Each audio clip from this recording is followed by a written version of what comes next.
এবারে metal presence কৃষি সংবাদ সুজলা সুফলা।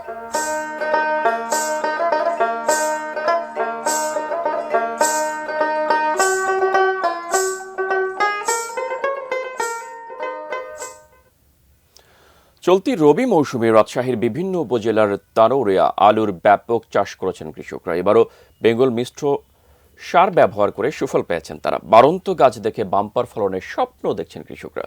রুবেল ইসলামের তোলা ছবিতে বুলবুল হাবিবের রিপোর্ট।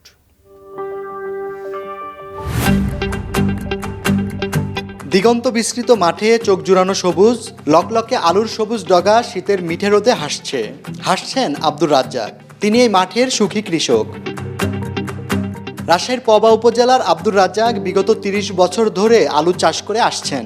তানোর উপজেলার 4টি মাঠে এবছর চাষ করেছেন 360 বিঘা জমিতে। তার হাসিমুখী বলে দেয় তার সাফল্যের নেপথ্যের কথাও শোনা গেল তার মুখেই। গত বছর তার আলু খেতে পরীক্ষামূলকভাবে ব্যবহার করেছিলেন বেঙ্গল মিশ্র সার। ফলন হয়েছিল বাম্পার, তার আশার চেয়েও বেশি। বেঙ্গল মিশ্র সার যখন ওনারা আমাকে জোর করে দিল, ভাই করেন, দেখেন ফলনটা কি হয়।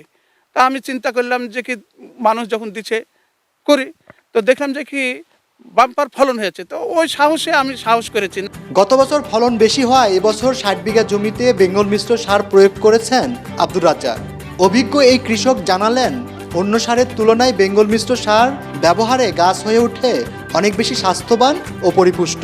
এবারও বাম্পার ফলনের আশা তার।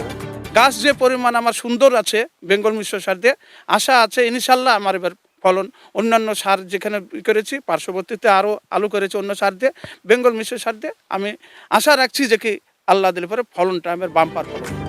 আব্দুর রাজ্জাকের সাফল্য দেখে অন্য কৃষকরাও বেঙ্গল মিশ্র সার ব্যবহার করেছেন আলু খেতে। তাদের চোখেও স্বপ্ন।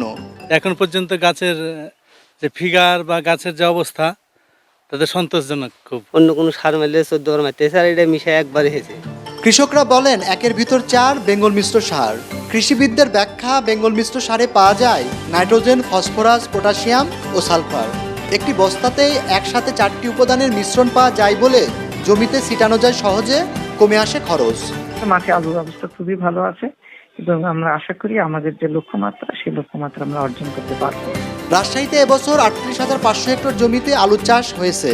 সম্ভাব্য উৎপাদন লক্ষ্যমাত্রা 10,39,000 মেট্রিক টন। বুলবুল হাবিব, এটিএন নিউজ, রাজশাহী।